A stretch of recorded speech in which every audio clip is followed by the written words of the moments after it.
오늘은 절기상 하지입니다.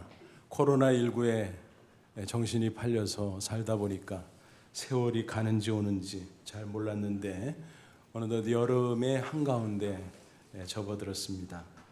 더운 여름에 한 아버지와 어린아들이 아이스크림을 먹고 있었습니다. 아버지가 기도를 하는데 아주 길게 하고 있었습니다. 그러자 아들은 셋눈을 뜨고 아이스크림이 녹을까봐 걱정스러운 표정으로 지켜보고 있었습니다. 그때 하나님은 뭐라고 하셨을까? 상상해 보세요.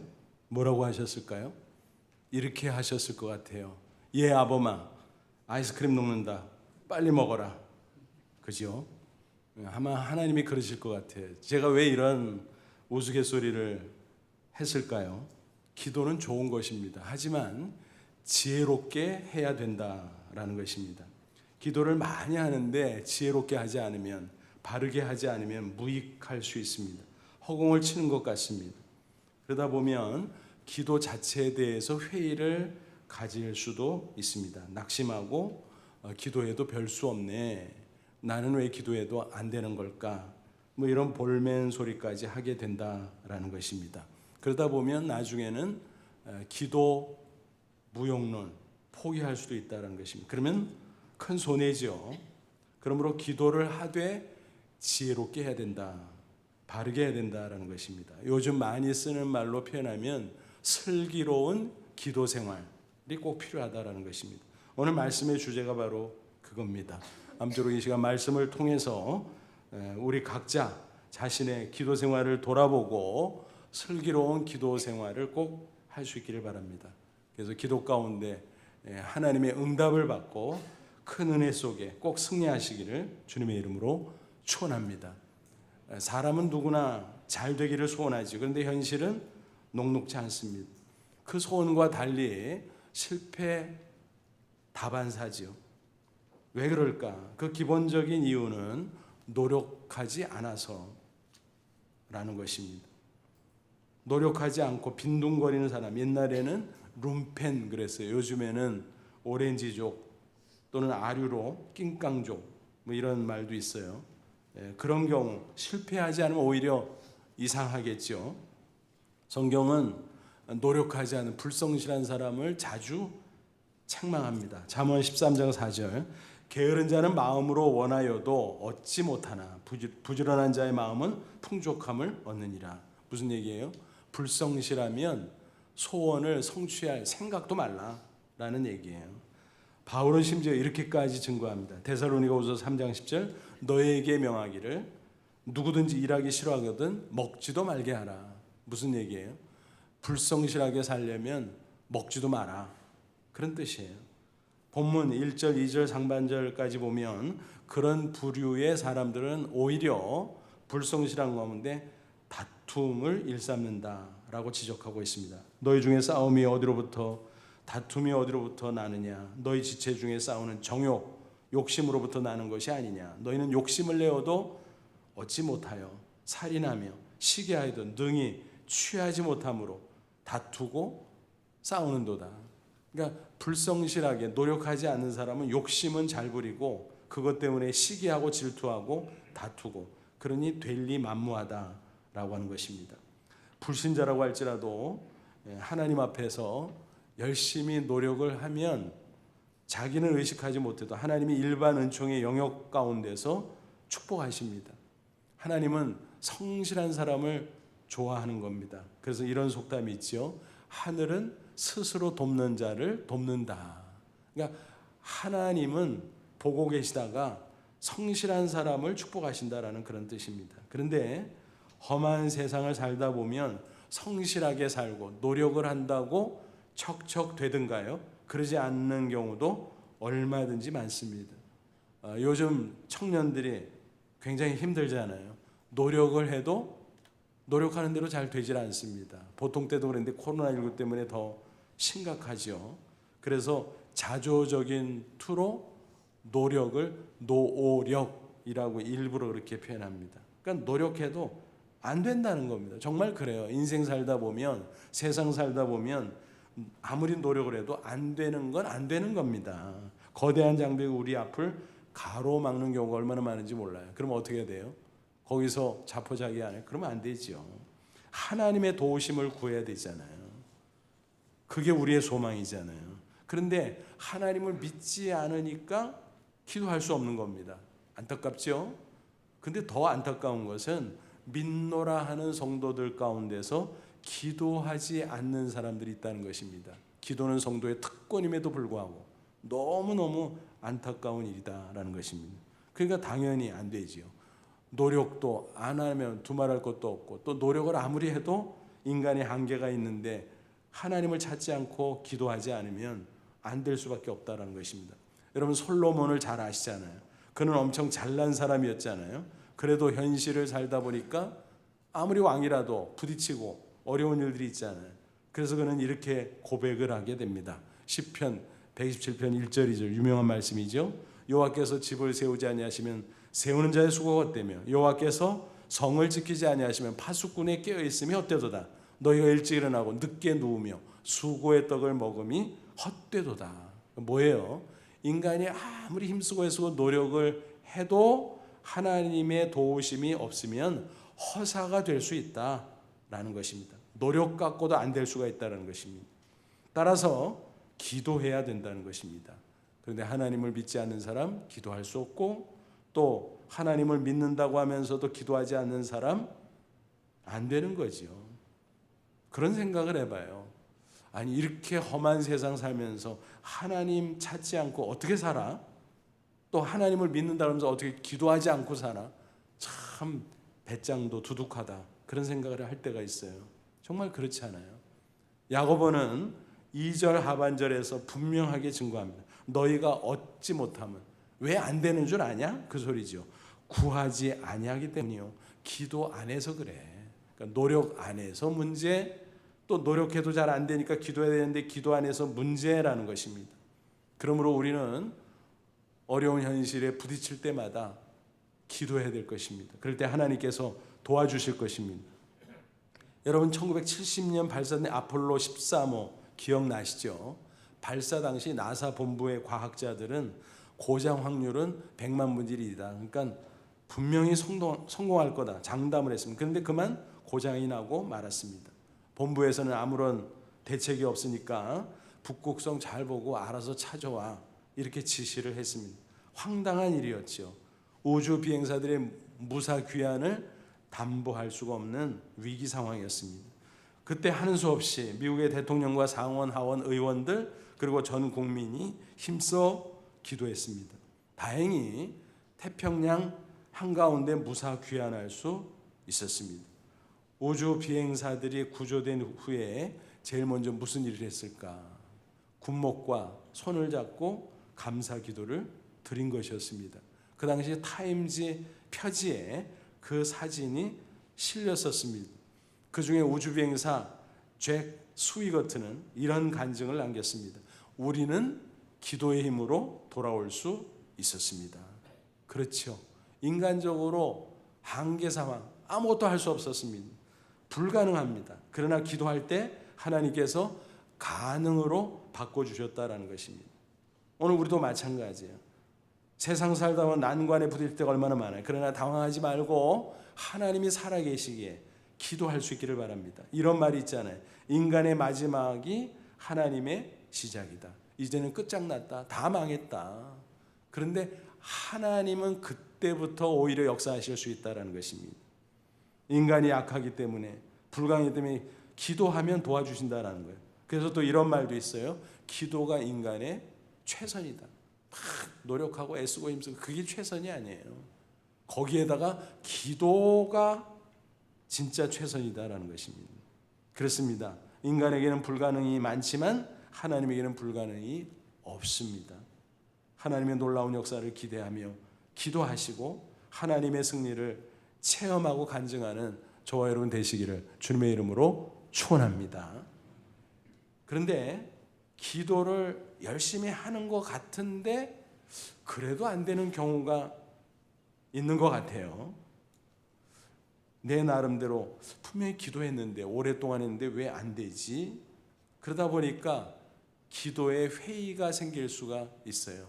나는 왜 기도해도 안 되는 걸까? 낙심이 되고 또 불평이 나올 수도 있다라는 것입니다. 여러분 한번 하나씩 따져보죠. 하나님이 살아계심을 분명히 믿으시나요? 그러면 기도하면 하나님이 분명히 들으시겠네요? 맞죠? 그러면 들으셨으면 응답하실까요? 안 하실까요? 당연히 하시지요. 인간관계와 한번 비교해서 생각해 보세요. 내가 어떤 사람에게 말했어요. 그러면 그 사람이 듣나요? 듣죠. 그럼 반응하나요? 반응하죠. 만약 내가 말을 했는데도 그 사람이 아무런 반응을 안 해. 그러면 어때요? 그런 사람하고 상종을 말아야죠. 어떻게 상종하겠어요? 이게 소통이 안 되는데, 말이 안 되는데. 그죠? 그러면 하나님은 어떠실까요? 하나님은 우리의 기도를 들으세요. 응답하세요.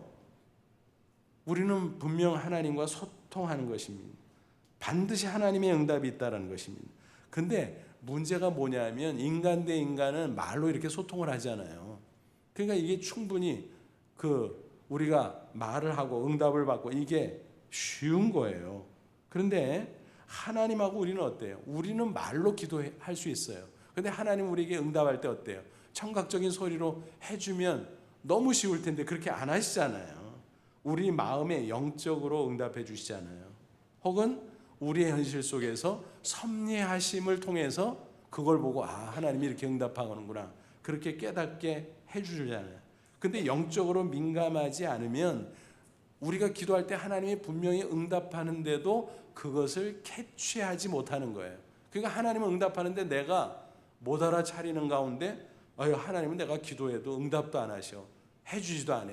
하고 내가 스스로 오해하고 스스로 낙심할 수 있다는 것입니다. 뿐만이 아니라 우리가 기억할 게 있는데 뭔가 하면 하나님이 응답하시는데 다양한 방식으로 응답하신다라는 것입니다.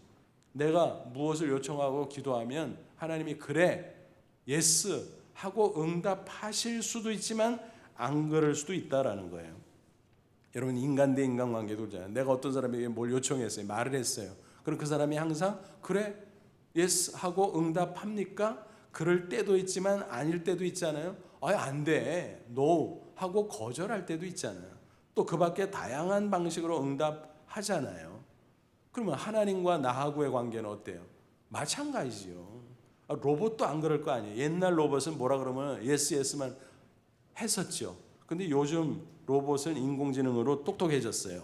그래가지고 내가 뭐라고 말하면 예스만 하는 게 아니에요. 노도 하고 뭐 여러 가지 방식으로 응답을 해요.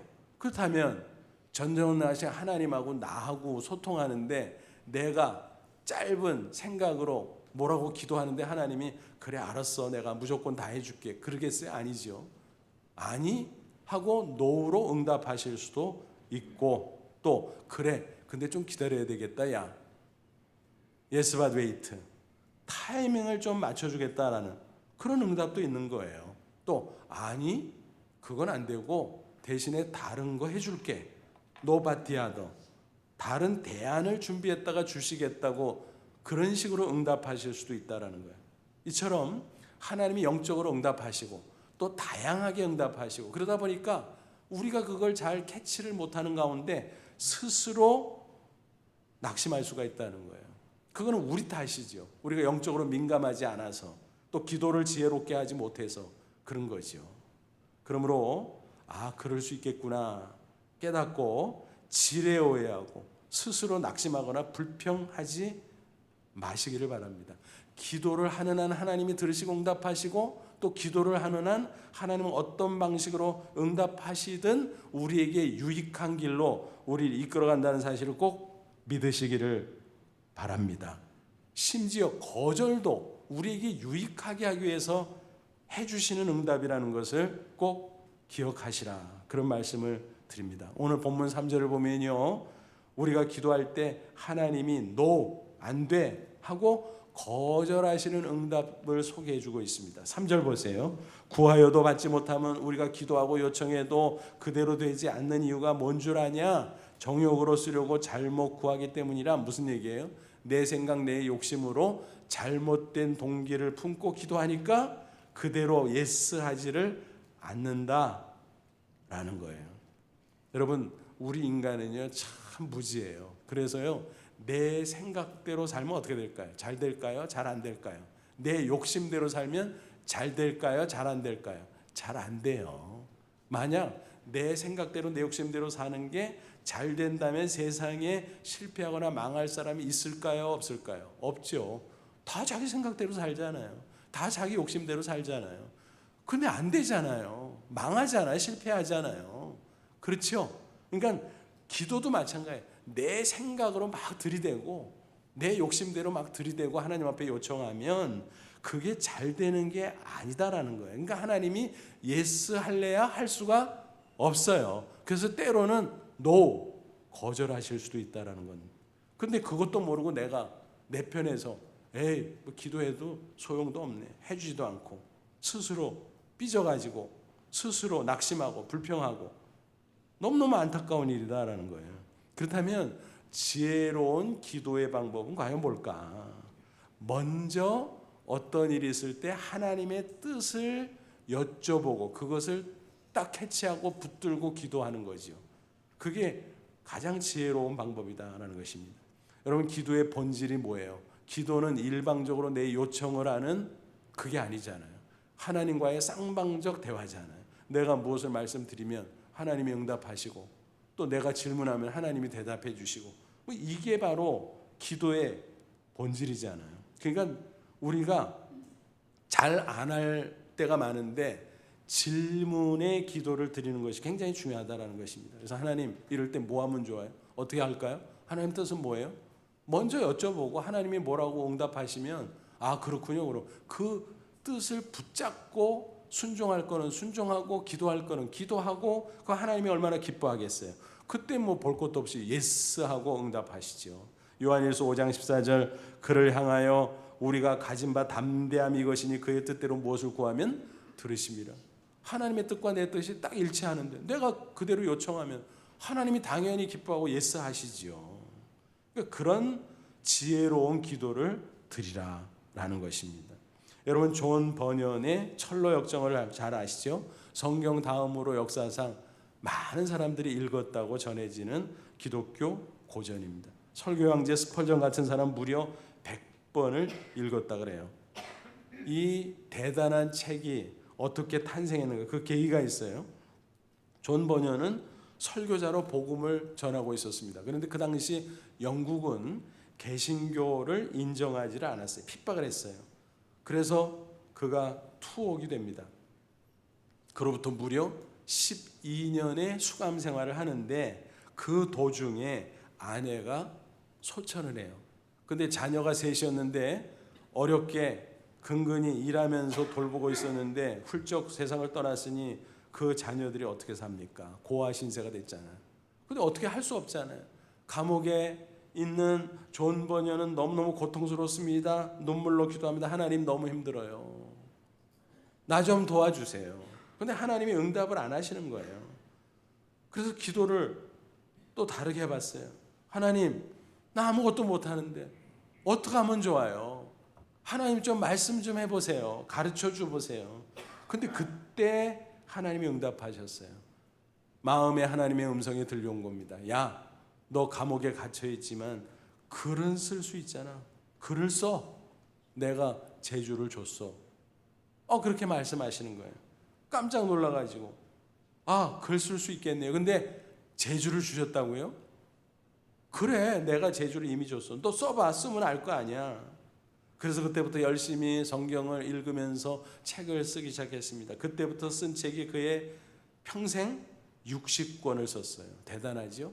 그 중에 대표작이 바로 철로 역정입니다. 그가 한 번은 기도 가운데 책을 쓰려고 구상을 하는데 환상을 봤어요. 천국을 향해 길을 떠나는 크리스찬의 모습이었는데 그래서 철로 역정의 주인공 크리스찬이죠. 그 스토리를 천국 가는 여정 쭉 엮은 게 철로 역정 아닙니까? 그래서 존 버년은 바로 그 명작을 쓸 수 있었던 것입니다. 뭐예요?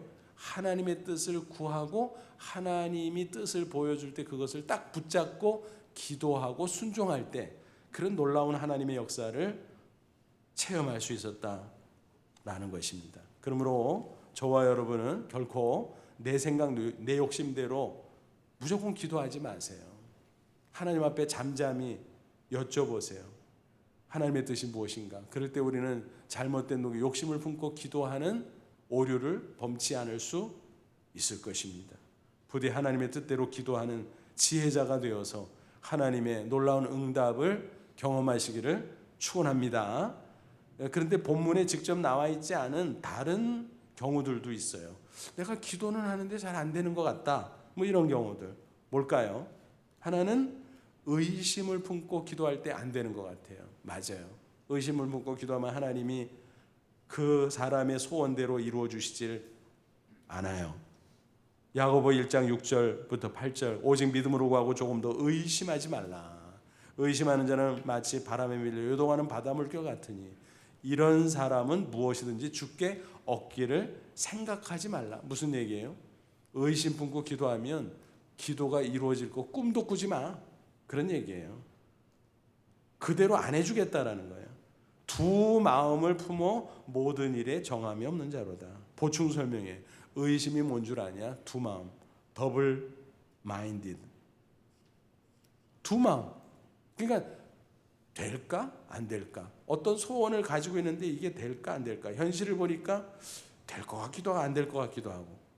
이거는 믿음이 없는 거죠. 그리고 얼마나 참 황당한 기도입니까?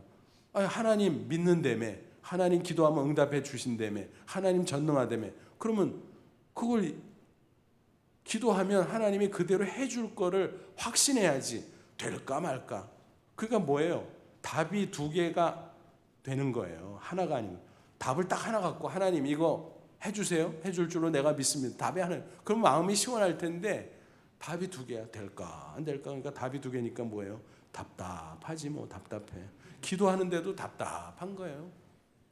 그건 지혜로운 기도가 아닌 거예요. 그런 거는. 그러므로 우리는 의심을 품지 말고 믿음으로 기도할 수 있기를 바랍니다. 살아계신 하나님께서 내 기도를 들으시고 반드시 응답해 주실 줄로 믿습니다. 2007년인가 제가 고향 외국어 고등학교 부활절 기념예배 설교자로 초청받아 간 적이 있습니다. 말씀을 전하 갔다 오히려 교장 선생님의 간증을 듣고 제가 큰 은혜를 받고 돌아온 적이 있어요. 고향 외고는 같은 학교 법인 안에 있는 백제중학교와 바로 이제 이렇게 가까이 있는데 그 두 학교 전교생 3,000명이 1년에 두 차례씩 전반기에는 부활절 감사예배, 후반기에는 추수감사절 감사예배 이렇게 드렸어요. 매년. 근데 그때 부활절 감사 예배인데 그 전날 비가 막 억수로 쏟아진 거예요. 그 3,000명이 들어갈 강당이 없어요. 교실에서 따로따로 흩어져서 뭐 드리는 건 뭐 적절치도 않고 하나만 하고. 근데 어떻게 합니까? 운동장에 막 물이 흥건해진 거예요. 그러니까 교직원들이 그냥 막 허둥대고만 난리가 났어요. 교장 선생님 어떡하죠? 대책을 세워야 될 텐데. 그때 교장 선생님이 단호하게 얘기했습니다. 대책이 어디 있어요? 있으면 한 가지밖에 없지. 그러니까 그게 뭔데요? 기도요, 기도. 걱정할 시간에 기도하세요. 우리가 뭘 할 수 있겠어요? 기도밖에. 기도합시다. 너무 단호하게 말씀을 하시니까 교직원들이 감동을 받았어요. 맞아요, 맞아요. 기도하겠습니다. 그때부터 막 전 교직원이 막 합심해서 열심히 간절히 기도했어요. 그 교장 선생님의 단호함을 통해서 감동받고 믿음으로 하나님 살아계신 줄 믿습니다. 하나님 도와주시면 내일 운동장에서 예배 드릴 수 있을 줄로 믿습니다. 그런데 놀라운 일이 뭐예요? 그 억수로 쏟아지던 비가 뚝 그치고 그 다음날 이른 아침부터 해가 떠오르는데 막 얼마나 쨍쨍 내리 쪼이는지 4월인데도 운동장이 뭐 바짝 마른 것은 물론 아니지만 그래도 제법 뽀송뽀송해져서 아무 문제 없이 예배를 드릴 수 있었습니다. 제가 그 현장을 체험했잖아요. 간증도 들었잖아요. 그때 그런 생각을 했어요. 맞아. 우리 사람들이 기상청 엄청 믿는데 물론 훌륭하죠. 연구하고 분석해서 예측해 주니까 가끔 안 맞기도 하기는 하지만 근데 날씨를 컨트롤해요? 그거는 못하잖아. 날씨 돌아가는 거 분석하고 조사해서 예측하지. 그것도 가끔 틀리고. 근데 그 날씨를 컨트롤 하시는 분은 누구예요? 하나님이시잖아요. 그 하나님한테 기도하는 거잖아요. 그렇습니다. 우리가 한계에 부딪혀도 의심하지 않고 믿음으로 기도하면 살아계신 하나님께서 전능한 능력으로 역사해 주실 줄로 믿습니다. 그러므로 믿음으로 담대히 기도하시고 승리하시기를 축원합니다. 또 하나, 기도하는데도 안 되는 것 같아. 왜 그런 느낌이 있는가?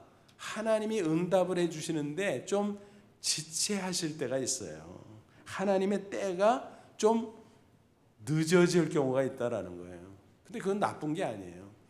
우리의 때와 하나님의 때가 불일치할 따름이에요. 여러분, 우리의 때는 언제죠? 지금, 당장, 즉시.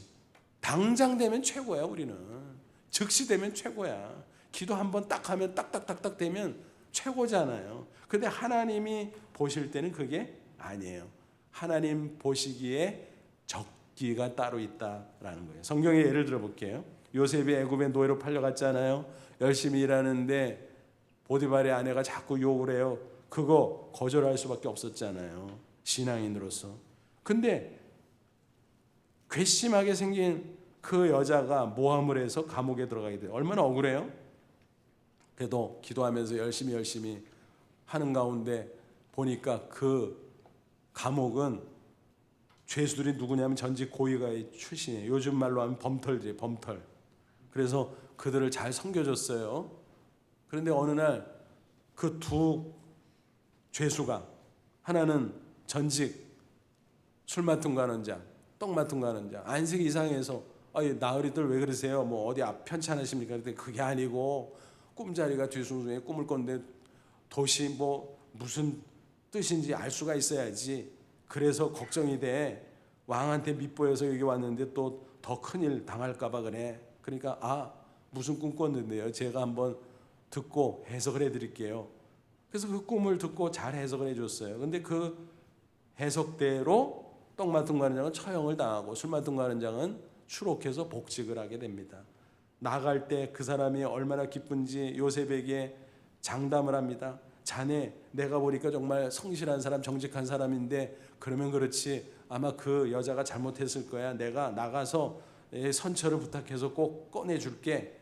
약속을 철석같이 했을 거예요. 근데 강간무소식이에요. 일주일 지나도 한 달 지나도 6개월 지나도 강간무소식. 요셉이 그 사람의 말을 듣고 얼마나 기대했을까요? 또 시간이 가면서 얼마나 애가 탔을까요? 또 기도는 안 했겠습니까? 열심히 했겠지요. 근데 시간이 갈수록 요셉이 어떻게 됐는지 정확하게는 모르지만 우리 같으면, 나 같으면 어떻게 됐을까요? 지쳤을 거예요. 낙심됐을 거예요. 기도해도 소용없네. 기도를 포기하고 싶었을 거예요.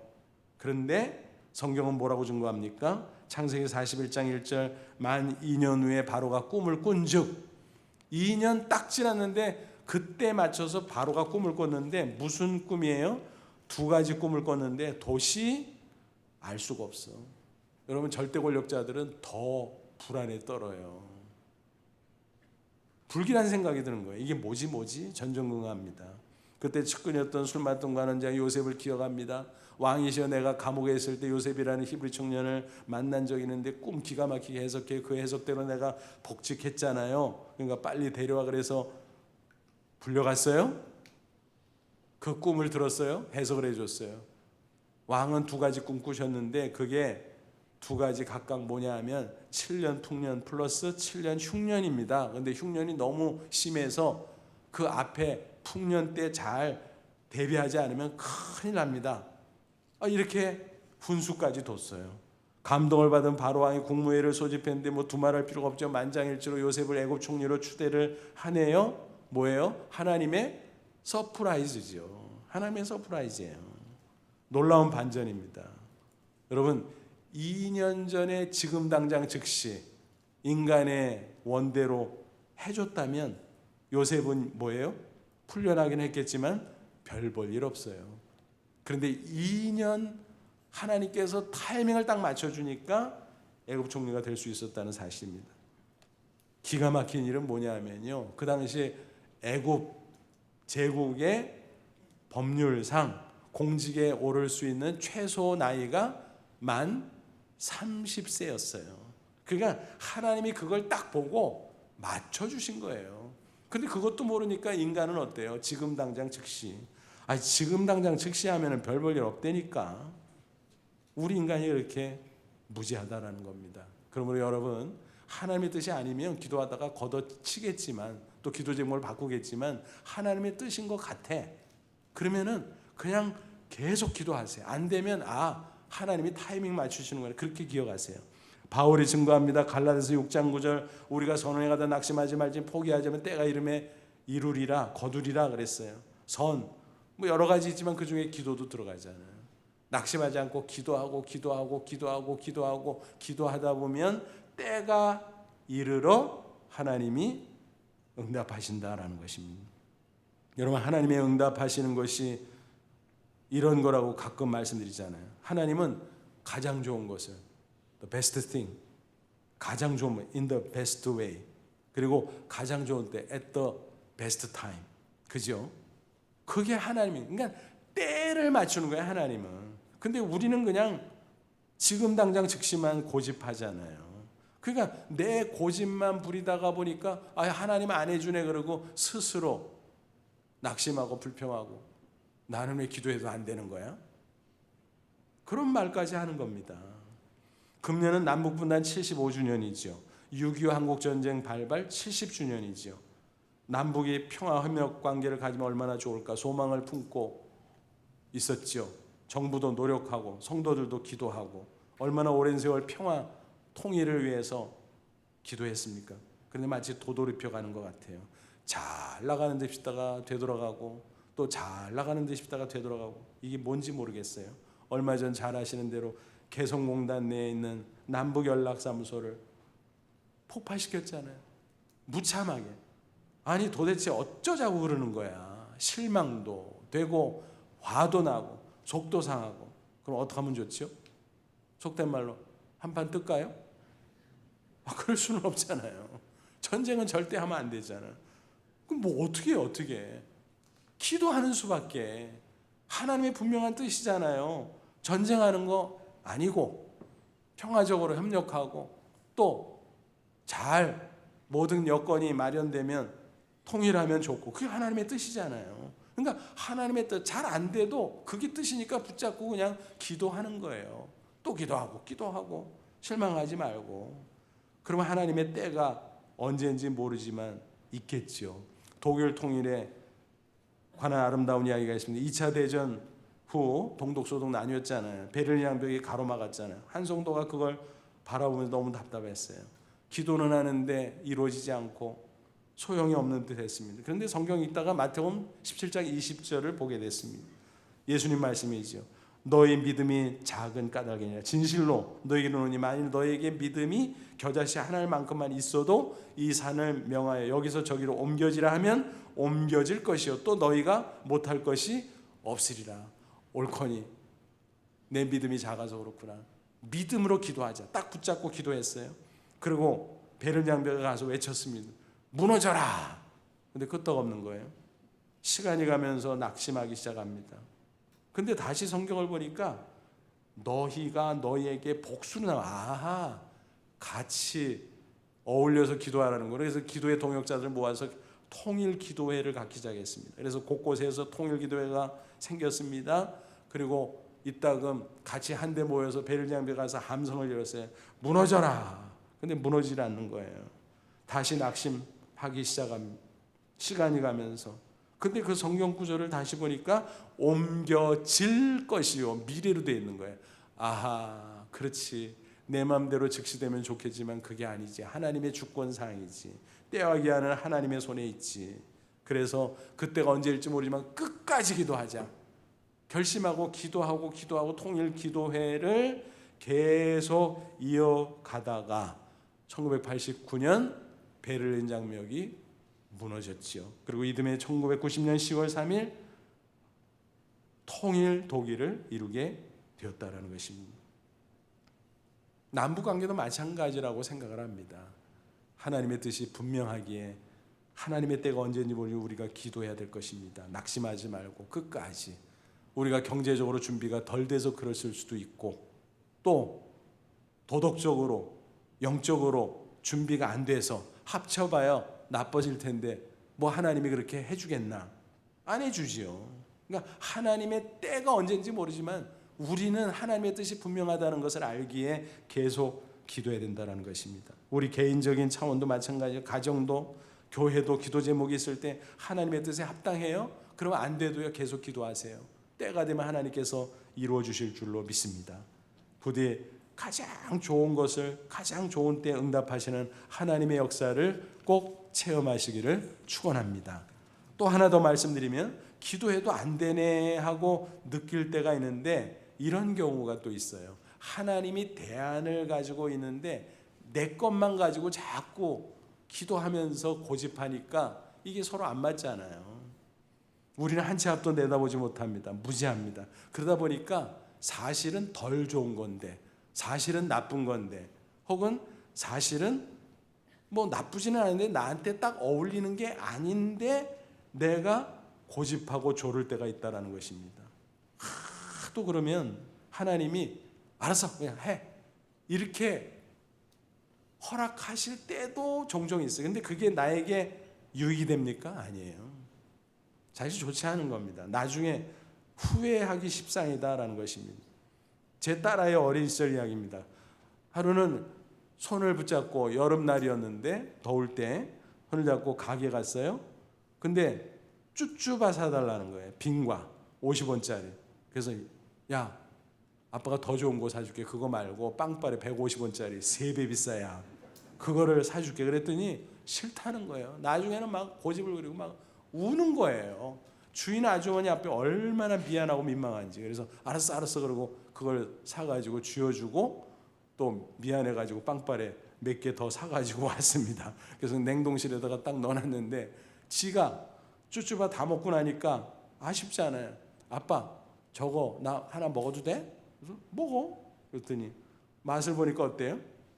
좋지 뭘. 더 좋지 뭘. 그 다음부터는 빵빠레만 사달래.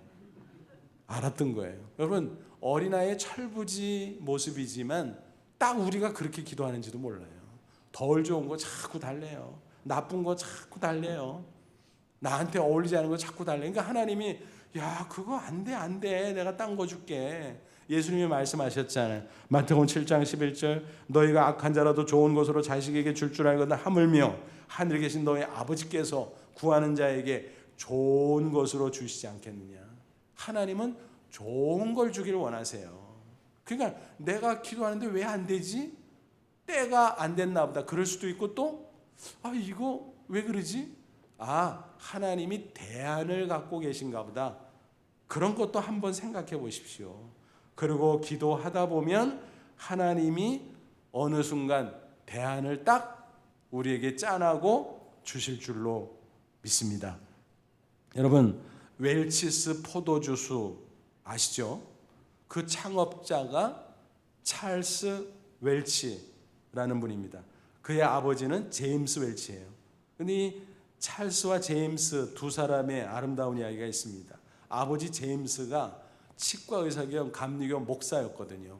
그래서 이제 병원도 하고 또 교회 사역도 하고 그랬는데 성찬식을 할 때는 포도 주스를 써야 되잖아요. 근데 꼭 탈이 나는 게 뭐냐 하면 부패하는 거예요. 그러니까 이게 참 민망할 때가 너무너무 많았어요.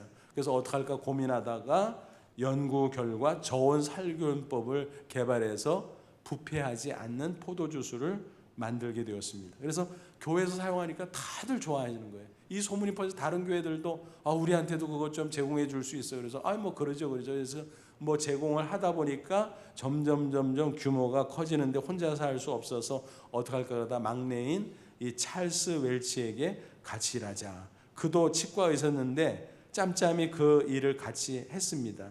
그러던 중에 이런 일이 있었어요. 그 아들 찰스는 본래 치과 의사지만은 선교사 지망생이었어요. 아프리카에. 그래서 선교 단체에 요청을 했어요. 우리 허입해서 좀 파송 좀 해주십시오. 근데 심사 과정에서 문제가 생겼습니다. 본인은 괜찮은데 그 아내가 아프리카 그 기후를 견딜 수 없는 체질이라는 거예요. 자칫 풍토병에 걸리고 사망에 이를 수도 있습니다. 안 됩니다.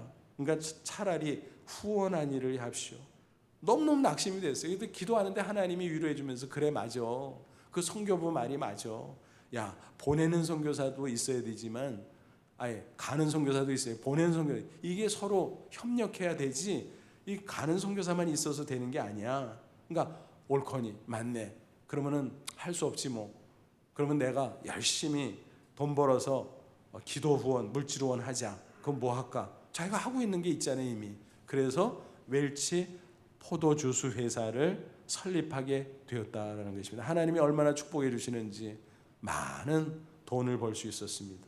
그래서 나중에 그는 수입의 50%를 선교에 바치는 놀라운 일도 감당할 수 있었습니다. 여러분 어때요? 하나님은 이렇게 응답할 수도 있어요. 그 사람에게 안 맞는 거예요. 좋은 일이지만 안 맞는 거예요. 그러니까 하나님이 바꿔서 그렇게 다른 좋은 대안을 제시해 줬다는 것입니다. 오늘 우리도 마찬가지. 하나님은 더 좋은 것을 주시기를 원하세요. 우리가 기도할 때 안 된다고 낭망하지 마시고 분별력을 가지고 기도하다 보면 하나님께서 대안을 주시는 것을 경험하게 될 줄로 분명히 믿습니다. 이런 말이 있습니다. 새에게 날개가 있고 배에는 돛이 있듯이 우리 영혼에는 기도가 꼭 필요하다. 그렇잖아요. 새에 날개가 안 달렸으면 시체나 마찬가지죠. 배에 돛이 달려있지 않으면 그냥 뭐 나무 상자나 마찬가지. 아무것도 아니잖아요. 우리 인간도 마찬가지예요. 기도가 없으면 우리가 노력해도 안 돼요. 노력 안 하면 두말할 것도 없고 한계가 있잖아요. 세상이 어렵잖아요.